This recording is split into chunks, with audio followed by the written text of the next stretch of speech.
তাকে বলা হয় the monster of the Andreas, একজন সিরিয়াল কিলার যিনি ৩০০রও বেশি শিশু হত্যা করেছেন বলে স্বীকার করেছেন।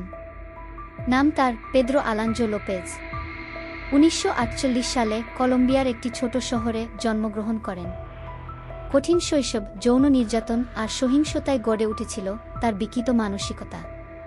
১৯৭০ থেকে ৮০ পর্যন্ত কলম্বিয়া, ইকুয়েডর আর পেরু জুড়ে সে নিখোঁজ করেছিল ৯ থেকে ১২ বছর বয়সী প্রায় ৩০০ মেয়েকে। ১৯৮০ সালে ধরা পড়ার পরে তার বিরুদ্ধে ১১০টি হত্যার অভিযোগ প্রমাণিত হয়। কিন্তু অবিশ্বাস্য হলেও সত্য, তাকে মাত্র ১৬ বছরের কারাদণ্ড দেয়া হয় এবং ১৪ বছর পরে ভালো আচরণের কারণে লোপেজ মুক্তি পায়। এরপর থেকে আজ পর্যন্ত সে একেবারে গায়েব হয়ে যায়। আজও কেউ জানে না সে বেঁচে আছে কিনা বা আবার হত্যাকাণ্ডে নেমেছে কিনা। এটাই হয়তো ইতিহাসের সবচেয়ে ভয়ঙ্কর সিরিয়াল কিলার। এমন আরও বাস্তব ঘটনা জানতে ফলো করুন আমাদের চ্যানেল।